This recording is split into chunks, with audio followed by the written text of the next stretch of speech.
Are you looking for a way to share authentic stories from your community? Thinking about podcasting but don't know where to start, or you don't have time to do it consistently? Check out our podcast sponsor, University FM. They are the only podcast agency dedicated to helping educational institutions make shows that are worthy of people's attention.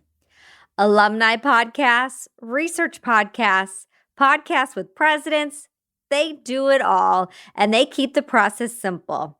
If you're wondering about quality they produce, look to Josie and the podcast.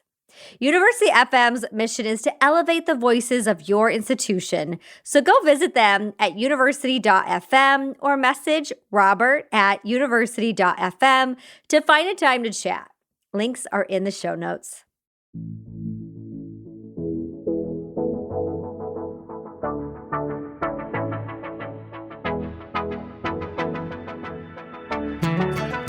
Hello and welcome to Josie and the podcast. I'm Josie.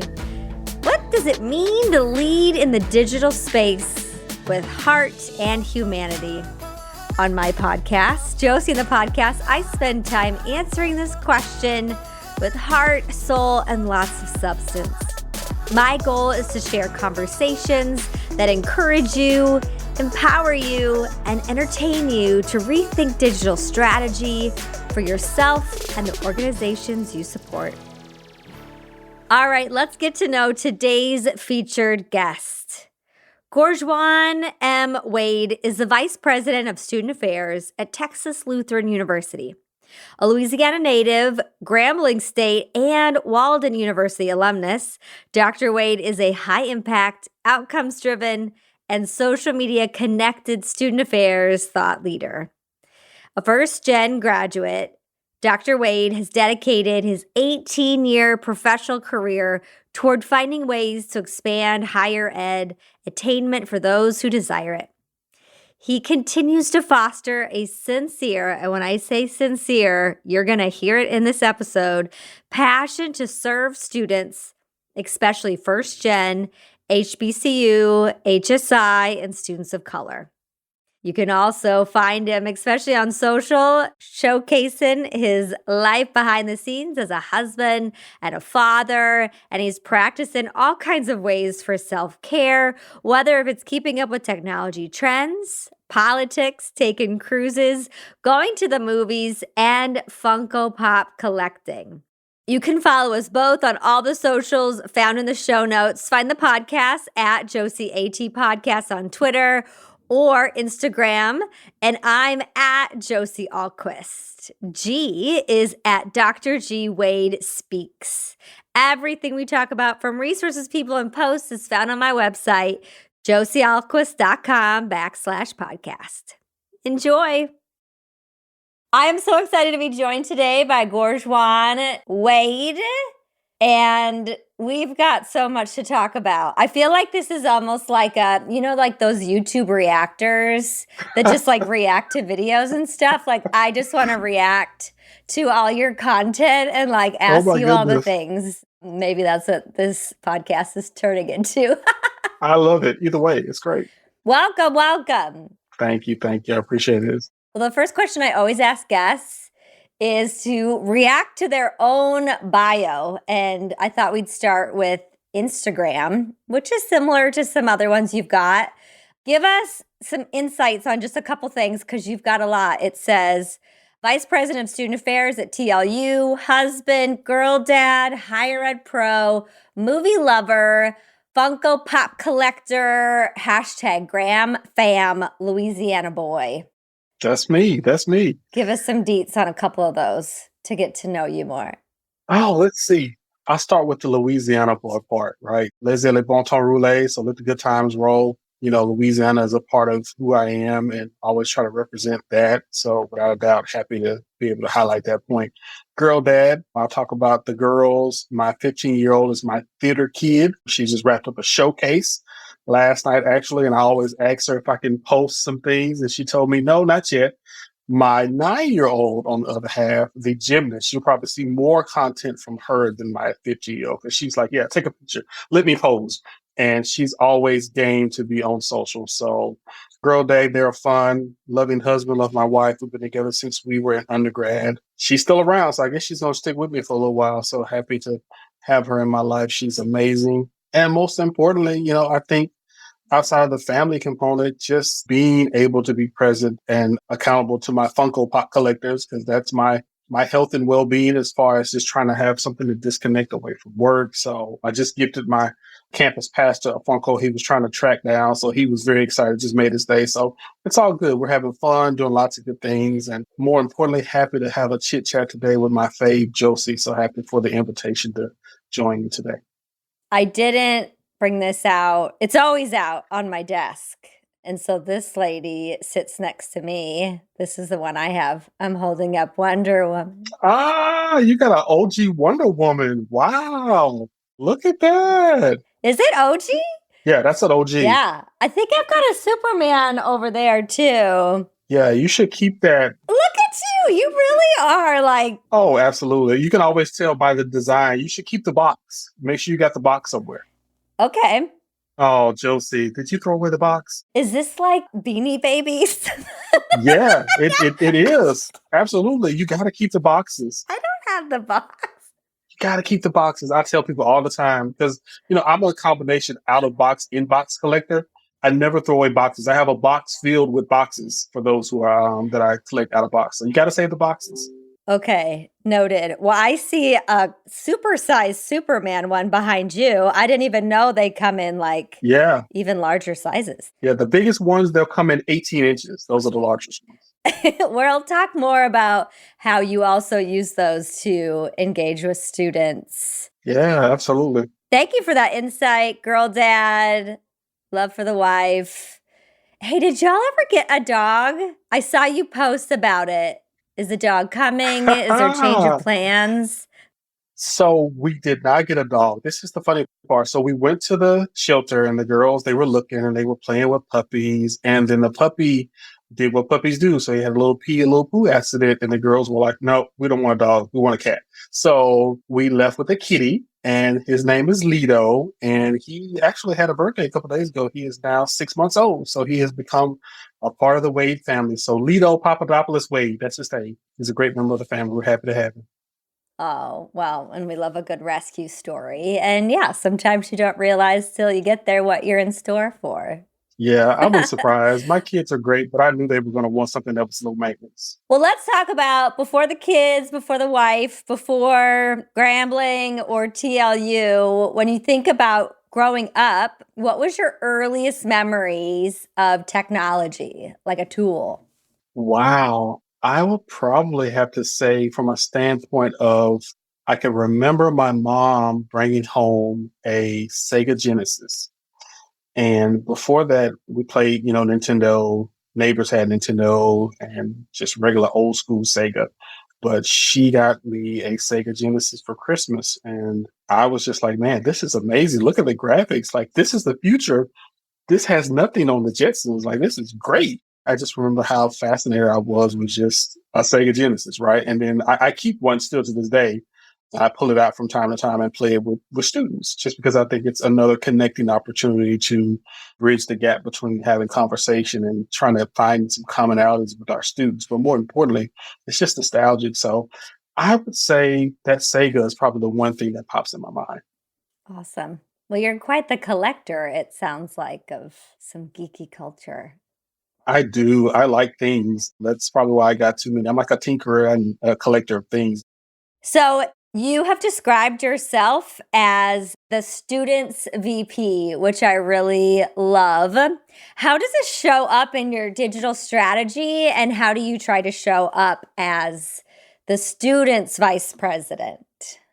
I love that question. I get it very often. I think it's important to always be mindful that when I'm in spaces and places that students are not in, board meetings, cabinet meetings, meetings with donors, alums, business stakeholders, that I'm not forgetting why I'm in that space and why I'm in the room. And part of that is because I have an obligation, I believe, to be able to do what's not just in the best interest of the institution and my president, but also what's going to look and feel good for our students and making sure that they are not left out of the conversation. I think it's very important at my level that they have an advocate there who can relate to the things that they are struggling with, who can be mindful of the difficulties that they have and the challenges that they are working to overcome, and how the institution plays a part in supporting that and breaking down those barriers and those obstacles for their success.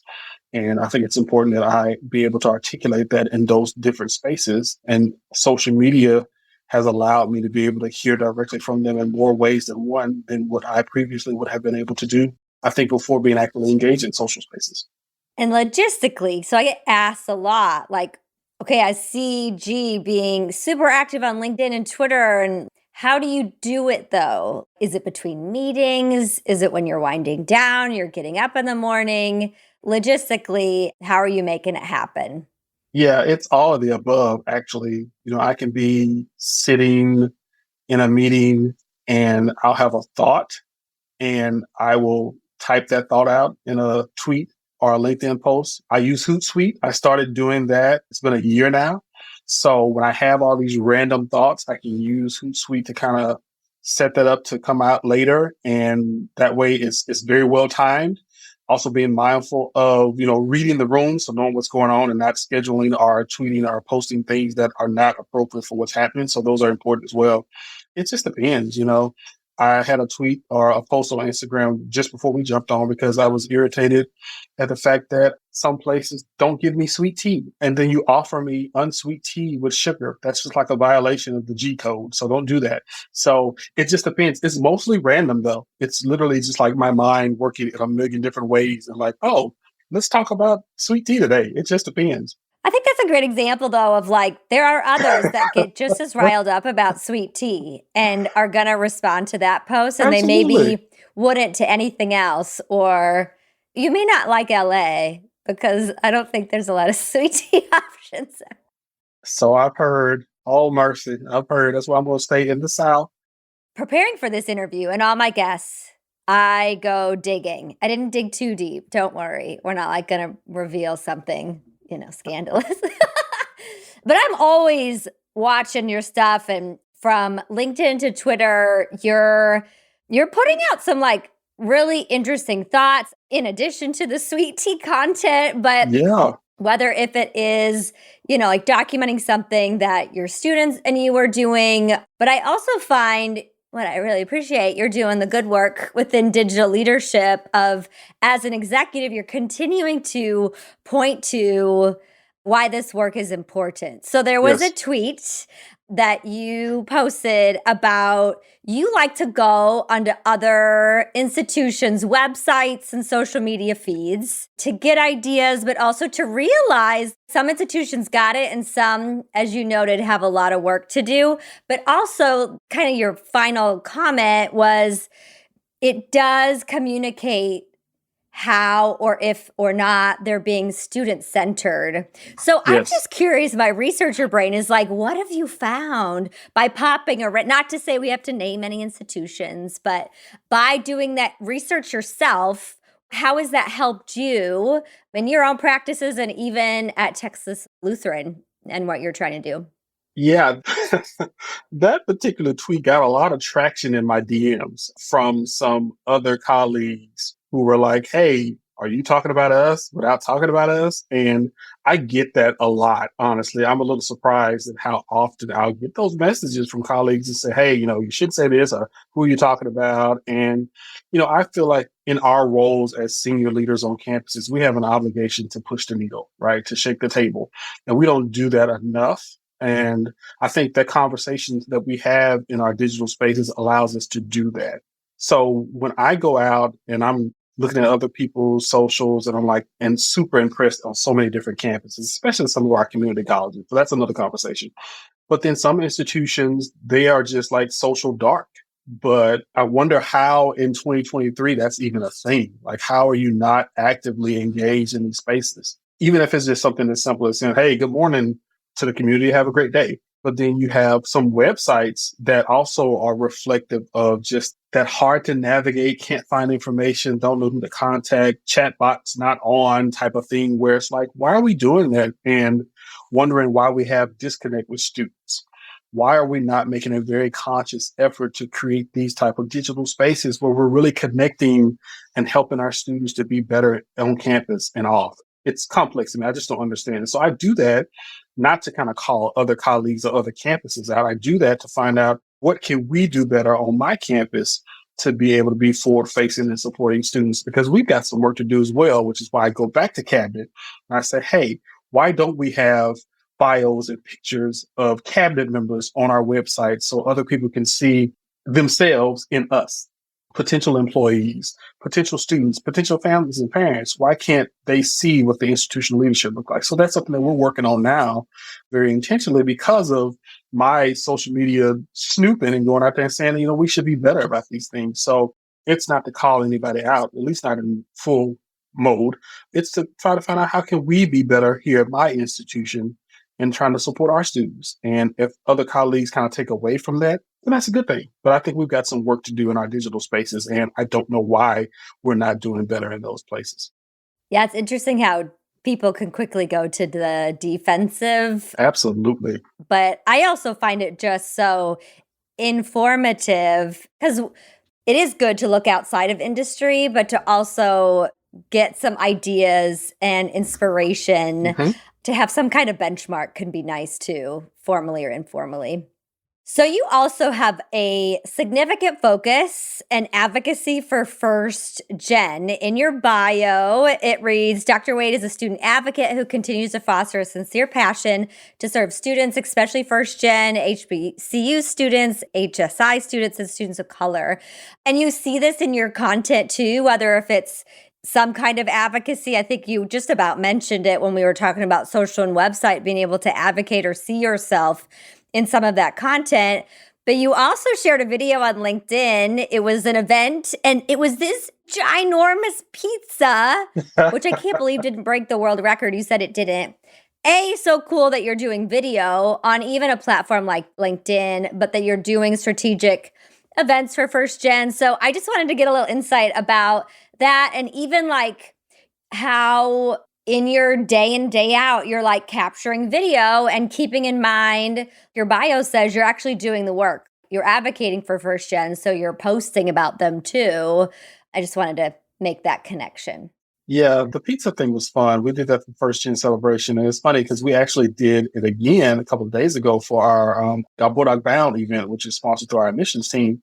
And it was really good the second time around too. But I'll beat this dead horse religiously. I think it's very important for newer and young professionals in student affairs to see that it's safe once you get to a certain level in our profession, that you don't have to be suited and booted consistently in meetings and disconnected from students, that you have the flexibility and the opportunity to still be around campus, going to Res Hall events and hanging out with students in the AFC, which is our student center, just to connect with them and say, hey, what's going on? That you still have the ability to, when you have those type of marquee programs on campus, to show up and be present, because I think students need to see us there. I think colleagues need to see us there. And I think parents and family members need to see us there because they want to know, who are these people who have, been entrusted with, my kid, right? So who are the VP for academics and the provost? Who's the person over IT? Oh, look, there's the VP for student affairs. He's out there too. I think that's important to show an authentic and genuine campus experience for our students and family members. So if that means I can just take a few minutes to snap a little video or record a little video, take a couple of pictures to show that I'm present and I'm in the space, I think that's important to do, because I don't ever want to be in a position where I can't still be out front, engaged with the campus community, and never forgetting why I do work in the first place. So I think that's important. Well, then going back to first gen, knowing that you did that event again, if a student was like, what was that all about? They actually could see it, and then they kind of know what to expect going in. I don't eat pizza, but that looked pretty cool. Yeah, it was kind of cool. And, and just kind of talking to the guy who was making the pizza and hearing his story, he's like, I do 5 or 6 of these a week. And, how he started a small business. He's a veteran. Him and his wife, they do this work and they go all around Texas and wherever else they can get to make these tremendously large pizzas for people. They can put your face on it. They can make the pepperonis into any design that you want. It's amazing. And that's the other thing, is how do we work with small businesses to also get them the opportunities to support our students as well. So it's really fun to be able to do those things. Well, as we kind of wrap up talking about you as the VP, the student's VP, and you already brought it up with Funkos, which I know I need to hold on to those boxes. You do Funko Fridays. You give one away on Instagram. Recently, you Yes. gave away a LeBron James. So is this like built into your budget? What's like a story of giving these away? Like, does every student have one now? How's it go?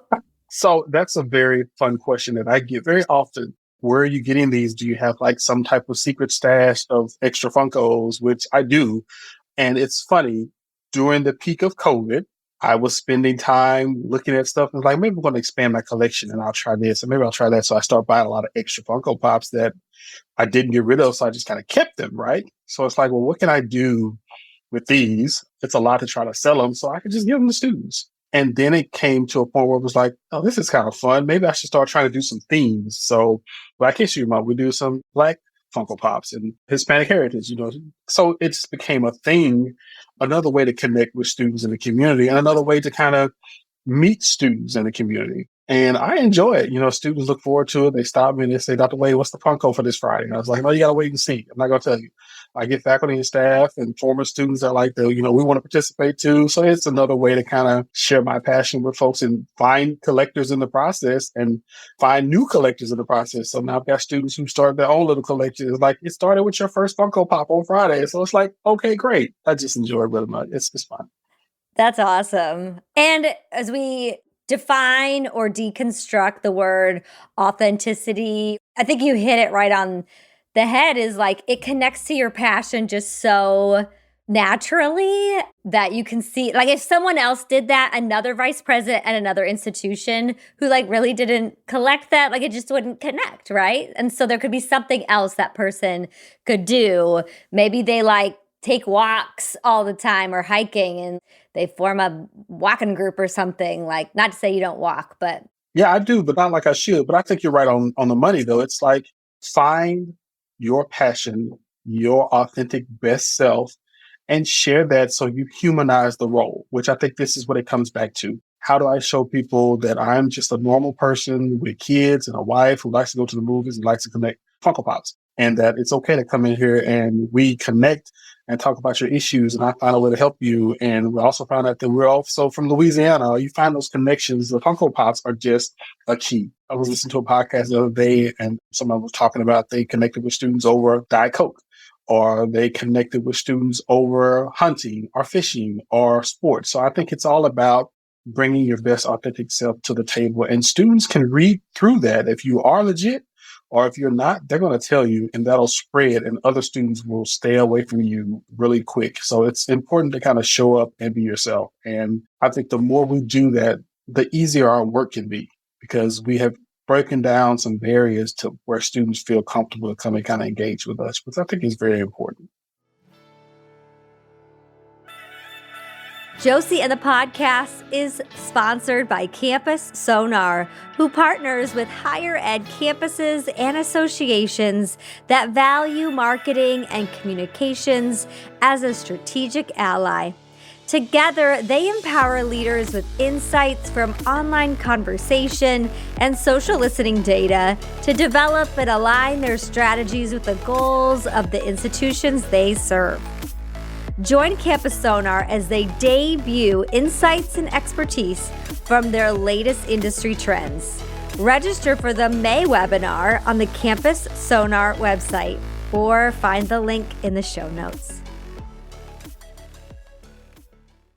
I'd like to transition from student advocacy to being also staff-centered too. I definitely see you as your staff's VP and not just who's writing the checks. Yeah, I love my team. I see posts, whether if it's industry-wide or celebrating your staff, that I think people are so hungry for. And so this is where, again, like people just need to follow you on LinkedIn because it's such good content. So this is like the YouTube reaction portion of this.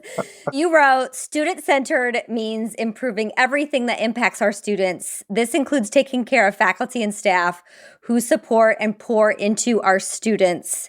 So what does this look like for you as a daily practice, but also as we are trying to move that needle industry wide, that we need to care for our people too who are on the org chart? Yeah, that's a new tweet. You're pretty good. That's pretty good. So I often think that the only way higher ed is truly going to change is if the right leaders talk about the change and talk about the issues. And, we are a very traditional group of folk, of student affairs, higher ed people. We're living and how things have been. There's very little movement of change. We talk a lot about it, but it's a crawl. There's not a lot of systematic movement towards changing processes, people, practices. It just doesn't happen. So I've gotten to a space and a place where I feel like if I can talk about some of these things a little bit more frequently and use the platform to raise these thoughts and ideas in people's minds, and then they go back and they say, well, maybe we should see and do something that I saw and heard on LinkedIn or Twitter. And if that gets the thing moving just a little bit, then I think that's a common good. I'm happy to continue to try to push that needle. Now, I will be honest, it makes a lot of people mad. I'm a little surprised, but I guess I shouldn't be, that people are like, you're calling us out.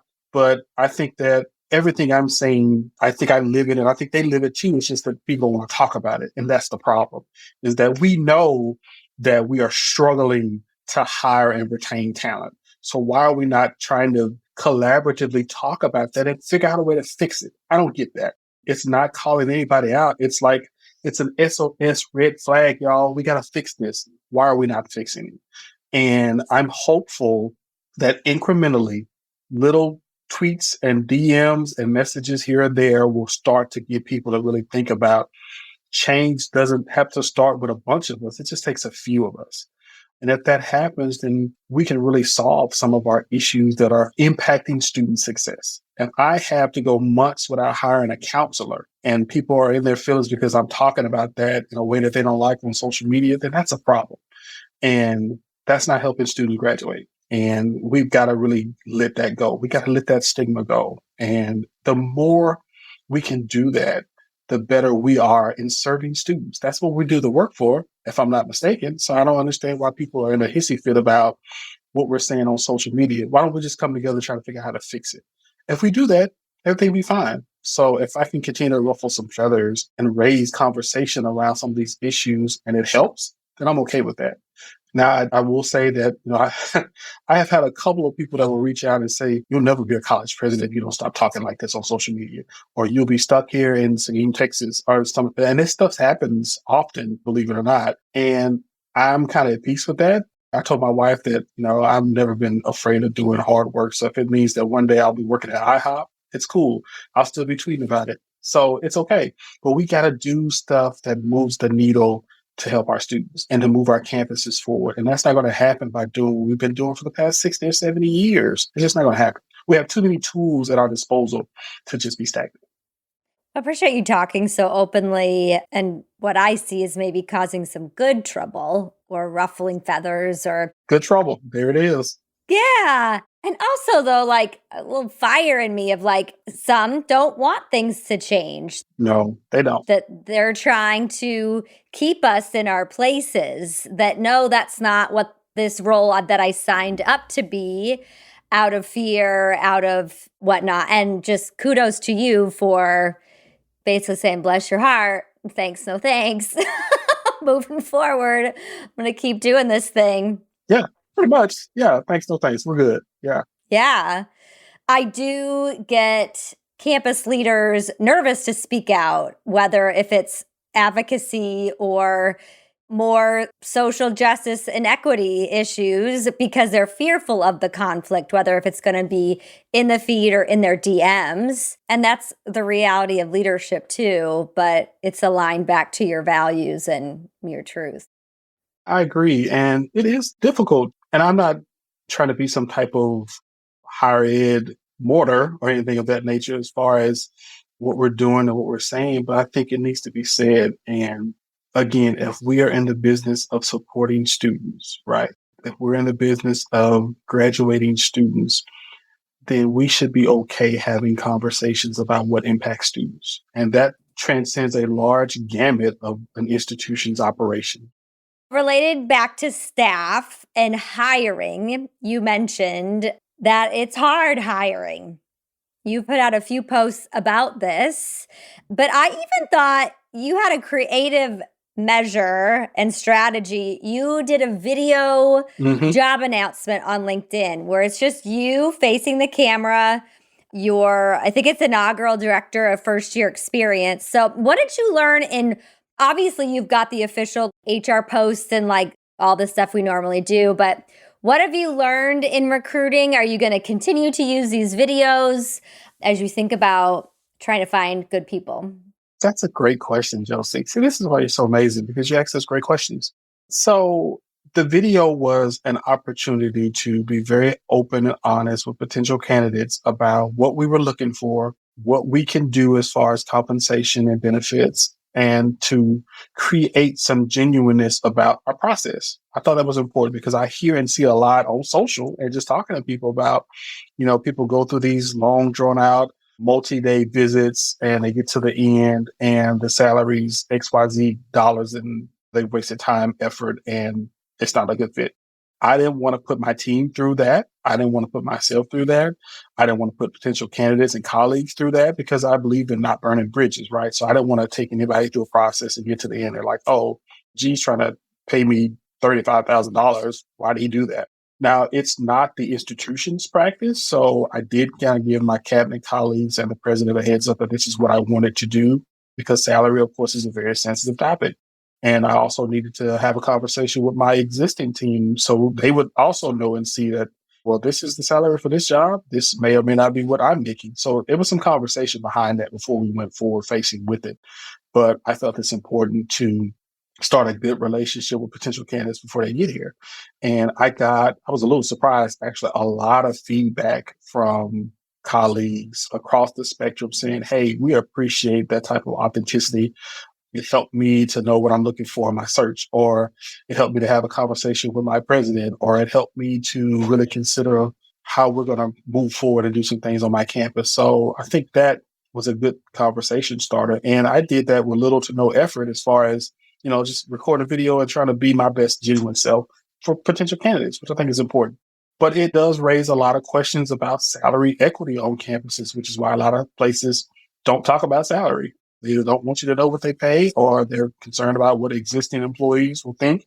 So it's a very delicate subject, very unique balancing act, so to speak. But it did help us to get a very robust pool for that particular position. And, that particular candidate that we hired, he'll be here in a couple of weeks. So it did do what we intended for it to do. So I'm excited about that.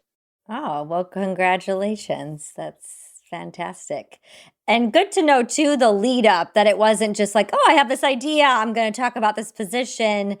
The cabinet was involved. The president was involved. Yeah, it's important because, I know my colleagues at the cabinet are not necessarily in the social media spaces advertising about positions they're trying to hire for. What I do can impact them and what they may feel pressured to do or lack thereof.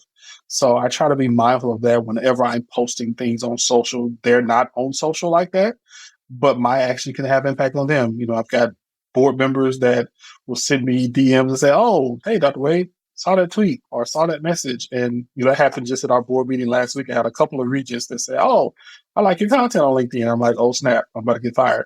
But they were cool. And I think it's important to be able to, they see that I'm just being authentic. I'm genuine. I very rarely talk about my specific institution. And if I do, I'm going to be very honest about what I say. And I just think that's important. Well, to shift gears again, a through line of this season of Josie and the podcast is about wellness and mental health. And again, your bio already answers the question for me because I'm asking my guests, how are you doing right now? What does it look like to take care of yourselves as well as your teams? And in your bio, it says, Dr. Wade practices self-care by way of keeping up with technology trends, following politics, taking cruises, going to the movies, Funko Pop collecting, and he's a fan of Game of Thrones. So is that really the ticket? Is there anything else that you do for your self-care? That is exactly the ticket. Probably what I didn't add was trying out new spots for breakfast tacos, which is another pastime that I probably shouldn't have, but it's fun. But I'm just trying to be very intentional. I had an epiphany, I guess, so to speak, when Christmas break, this past Christmas break, that my kids are getting older. And it was kind of scary because, it's like one day they're bouncing around on your knee and on your shoulder, and the next thing they're going to prom. And it was very important for me to start to reflect on what I needed to do as a father to spend more intimate time with them. So, we're doing date nights and we're just kind of hanging out. And I enjoy dropping them off at school and being able to pick them up on most days and just trying to enjoy those little things. So when I think about self-care and health and wellness, it's a reflection of making sure that I am in a good space mentally, physically, emotionally to be able to support them and to watch them grow and to watch them mature into beautiful young women. And that's important motivation for me to be better for myself. And I think that's important motivation to be better at work. So I know we talk about work-life balance, but at the core of why we're working to support our families, that's what we're doing. And that means doing the work that we do and doing it well. And I try to always keep that in the forefront of my mind. I think I caught one of your posts. One of your daughters got a dress for a dance, and that was maybe a difficult moment for dad. Yeah, it was very difficult. Yep, it was very difficult. Dad was not well. I was not well. I'm a Cancer by nature. So, cancers were very emotional. I will cry in a heartbeat. And the kids, they're sweet girls. I really am lucky. I hear people will tell horror stories about their kids, and I just can't relate. I got really good kids. They are, yes, sir, no, sir, yes, ma'am, no, ma'am. I cleaned my room. I did my homework unprompted. So we really got some good kids. So that really adds a level of no extra stress in my life. So I appreciate that quite a bit. Well, they've got a pretty good dad too that helped them along. Oh, shucks, Josie. Thanks so much. I got a pretty amazing podcast auntie too, so you're great too. Oh, gotta meet them sometime. So as we start to wrap up, I've got a few questions I always ask guests. And of course, we've talked a lot about LinkedIn and Twitter, but where else on the interwebs can people find you to connect other than your home address? I try to stay simple. So I try to stay in the Instagram, Twitter, LinkedIn worlds. I almost downloaded TikTok, but I'm trying to be very strategic and I'm just not ready to add that one yet and do it intentionally like it needs to be done because it's a lot that's involved with TikTok. And if I'm going to do it, I want to do it right. So I'm not there yet. Maybe one day, but not yet. But yeah, LinkedIn, Twitter, Instagram, you can find me. Dr. G. Wade Speaks. I'm there saying something that's making somebody mad. So come along for the ride. It's good trouble. That's why you're here. Good trouble. That's it. So if you knew your last LinkedIn post or tweet was going to be the last one on the platform, what would you want it to be about? Ooh, I would want it to be about take care of yourself no matter what. I know that's kind of simple, nothing prophetic or grand, but it's just, take care of yourself. That has a lot of different meanings. And I think if we were better to ourselves, we'll be in better situations, whether it be from love or work or just life experiences. So taking care and being better for ourselves, I think is very, very important. So that's what I would go with. Gotta prioritize it. Appreciate that. Well, right now you are giving away Funko Pops and being girl dad and doing all the things. How do you hope, based on what you're putting out there, that your digital presence is impacting the world? So basically, what's your why for why you lead online?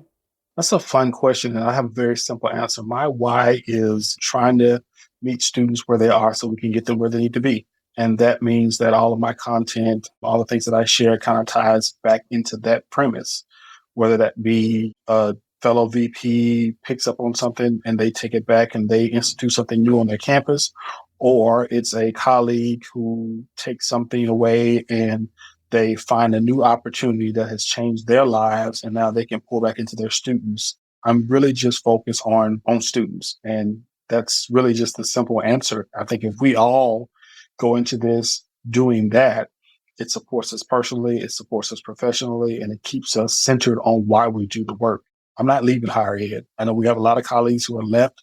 I'm not going anywhere. I'm staying right here because I feel like this is where my ministry is. This is where I can do my best work and be my best self doing it.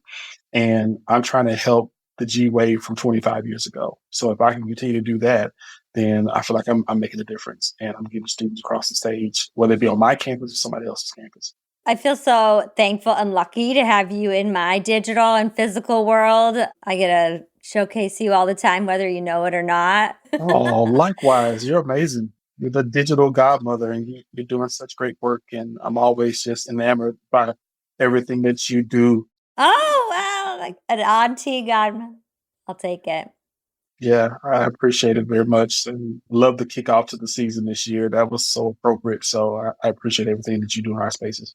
Yeah, you and I shared space in a gathering with our colleague Adam. So that was a tough one. And I mean, we get so close with our colleagues too on our campuses and globally. So it's real. Absolutely. Well, I'm here for President Gourjoine Wade when that happens. I will be waiting for my invitation to your inauguration. Haters gonna hate. I don't know. It may be IHOP before it's the presidency, so stay tuned. No, you'll be at IHOP just to enjoy the pancakes. Unless, maybe that's in your heart what you really want to do. My brother, when he retires, he wants to just mow lawns. That's his love language. So maybe. That's very soothing. I would probably be a traveling pit master, so you would see me in your neck of the woods. Probably not with RV, but I would be traveling and smoking barbecued meats for homeless vets. That's what I'd be doing. Oh, I love that. Well, thank you so much for your time. It's so great to connect and chat, and I can't wait to get this one out to get some inspiration and some fires burning. Hopefully, it'll be good DMs rolling into your feed. Absolutely. We'll see. It might be a combination of all the above, but it's going to be fun no matter what.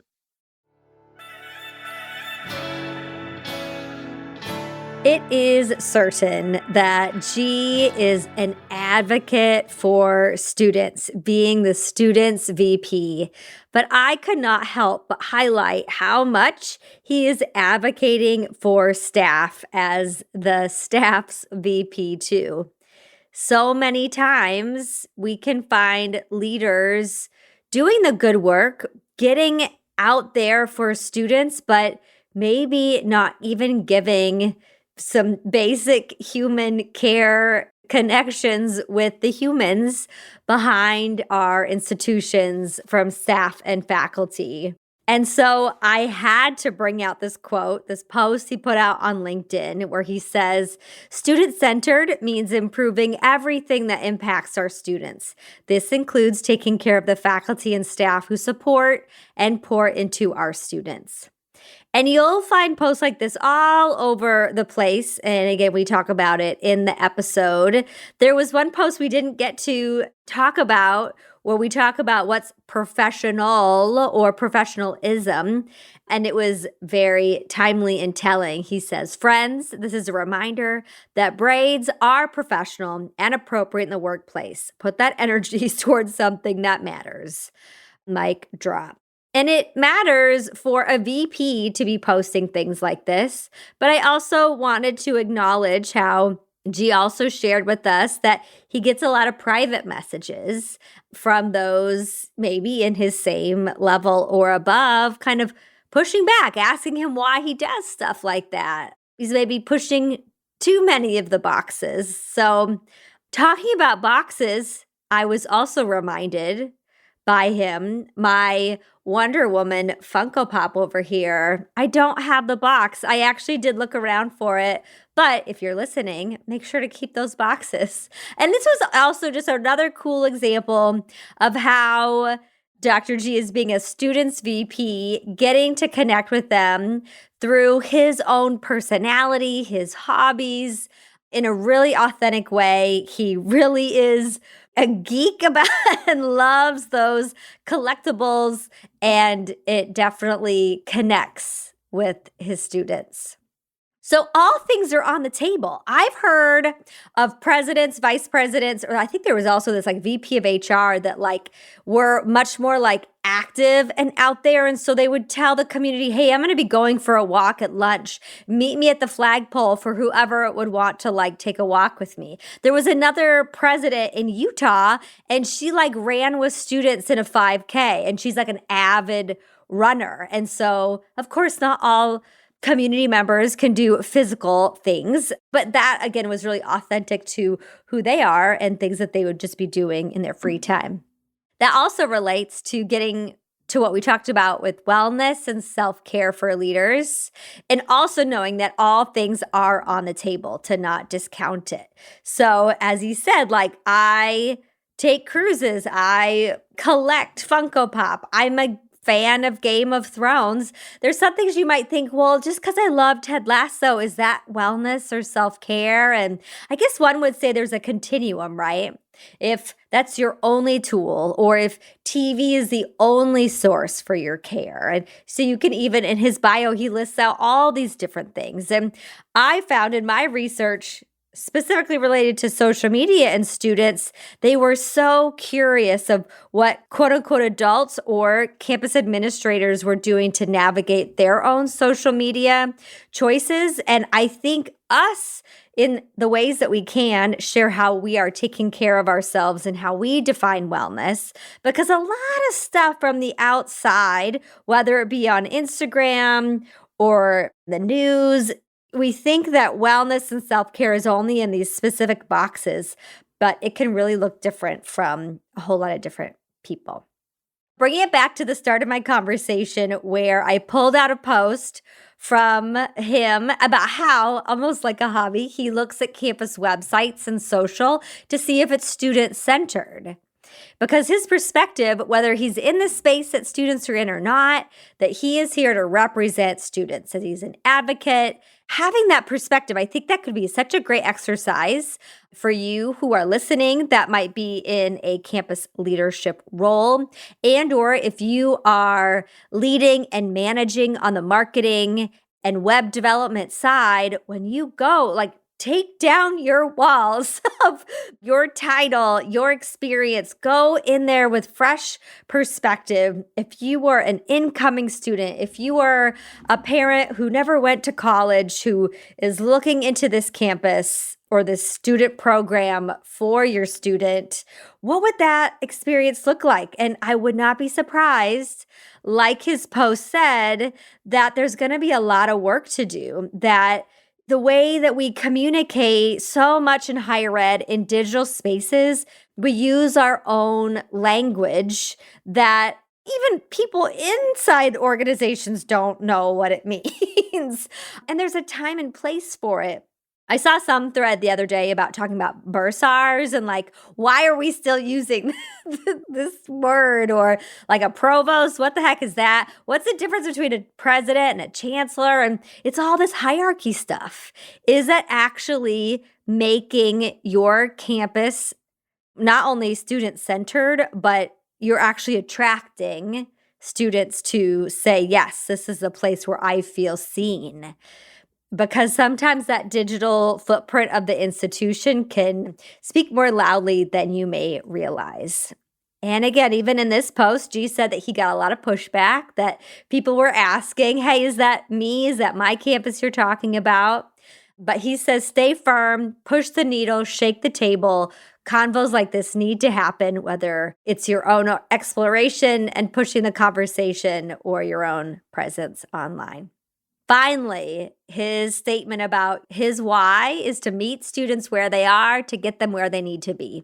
And gosh, I know I can be a mouthful of words sometimes, but drilling it down to that, that's really it. No matter what pocket of campus you're coming from, listening from, programs, services, deliverables, we need to get our students where they need to be, whether if that is into a residence hall, into a program, into a class, literally to get them to the right parking lot, to get them across graduation.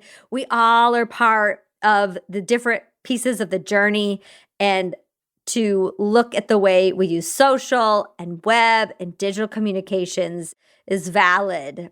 So go out, do some of your own exploring, have that outside perspective, put on your Dr. Wade cap of being a student's VP and go see what you find. Thank you again for joining me, G. You rock, whether you are a VP until retirement or you're on the presidential path. I am such a fan. Yeah, I want to know, did you dig this episode? Give me a little heads up, maybe a review on iTunes. Don't forget, you got to subscribe. That's the easiest way to know when a future episode is released. And of course, let your colleagues, friends, your followers know. I would so much appreciate it. You can, of course, find me online at Josie Ahlquist, and the podcast is on Twitter and Instagram. Remember, the show notes and all kinds of resources can be found at josieahlquist.com/podcast. If you're interested in learning more about my speaking and consulting work on digital engagement or my book, Digital Leadership in Higher Ed, check me out at josieahlquist.com. Thank you again to my podcast sponsor, Campus Sonar. Learn more about them at campussonar.com, and to University FM, who produces the show and is also a sponsor. I'm sending digital hugs, loves, and waves to whatever corner of the world you're listening in from. This has been Josie and the podcast.